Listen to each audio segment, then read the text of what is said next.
श्री स्वामी समर्थ. स्वामी समर्थ प्रकट दिन विशेष 11 दिवसाची सेवा कशी करायची हे आज या व्हिडिओमध्ये आपण पाहणार आहोत. त्याआधी तुम्हा सर्वांचे SS भाग्यश्री चॅनलमध्ये सहर्ष स्वागत आहे. चला तर मग पाहूया.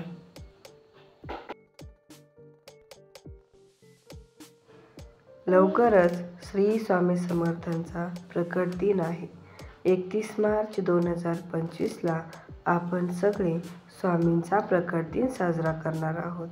या प्रकट दिनानिमित्ताने 21 दिवसाचे पारायण करायचे आहे. श्री स्वामी समर्थांची 21 दिवसाचे पारायण काही लोकांना करणं होत नाही, तर हे 21 दिवसाचे पारायण त्यांनी 11 किंवा 7 पारायण केले तरी चालतील.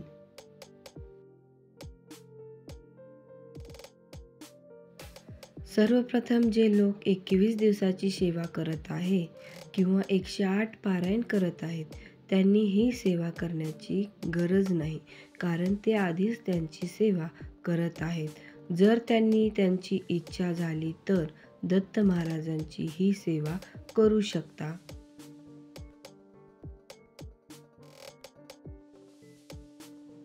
जर तुमची कोणती इच्छा असेल किंवा तुमचे कोणते काम अडले असतील तर तुम्ही हे 21 दिवसाचे पारायण करू शकता. याने तुमच्या सर्व इच्छा पूर्ण होतील व तुमचे कोणते काम अडकले असेल तर ते पूर्ण होते.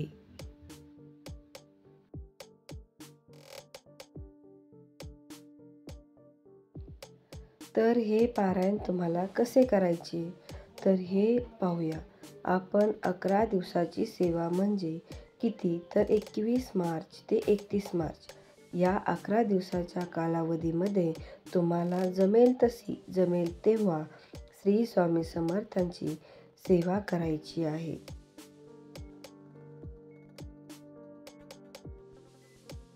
जर तुम्हाला हे 21 दिवसाची सेवा करणं शक्य नाही तर तुम्ही 5 दिवसाची किंवा 7 दिवसाचे किंवा 11 दिवसाची सुद्धा पारायण करू शकता.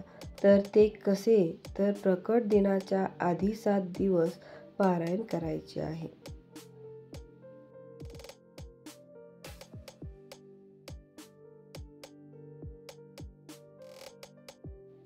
जर तुम्हाला 11 दिवसाची सेवा करायची असेल तर 21 ते 31 मार्चमध्ये सेवा करायची आहे.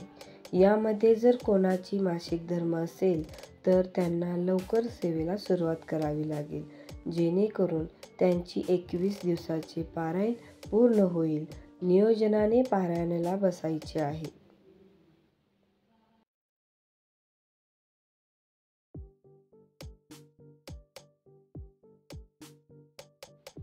जर तुमच्याकडे गुरुचरित्राचे पारायण नसतील तर तुम्ही स्वामी चरित्र सारामृत याचे पारायण 21 मार्च ते 31 मार्चपर्यंत दररोज करायचे आहे.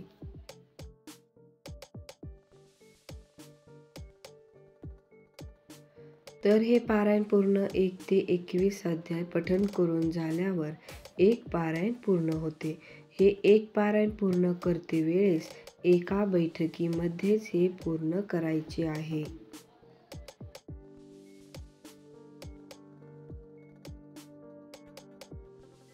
जर तुम्हाला काही अडचण आली आहे किंवा तुमचे बाळ लहान आहे तर तुम्हाला सारखे उठावे लागते तर तुम्ही हे पारायण टप्प्याटप्प्याने करू शकता. म्हणजे 3 दिवसाचे एक पारायण करू शकता. दररोज 7-7 अध्याय घेऊन हे पारायण पूर्ण होते.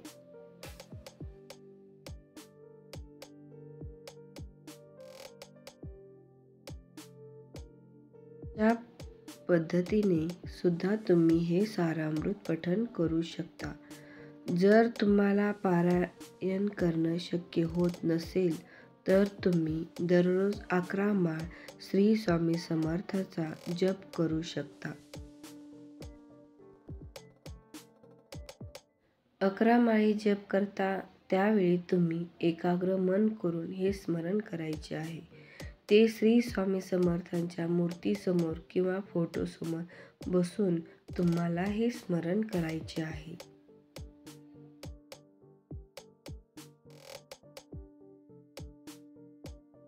ही 11 दिवसाची सेवा केल्याने तुम्हाला श्री स्वामी समर्थांचा आशीर्वाद मिळेल व तुमची सर्व इच्छा पूर्ण होतील.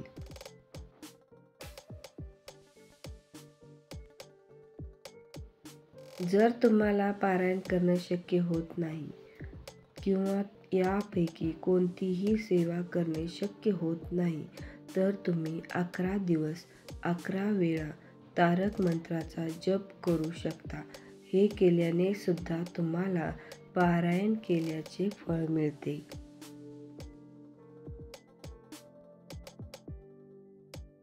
फक्त ते मनोभावे करा.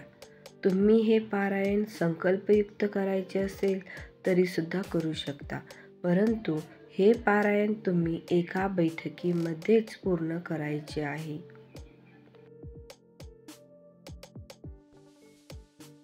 तर ही होती दत्त महाराजांची व श्री स्वामी समर्थांची सेवा.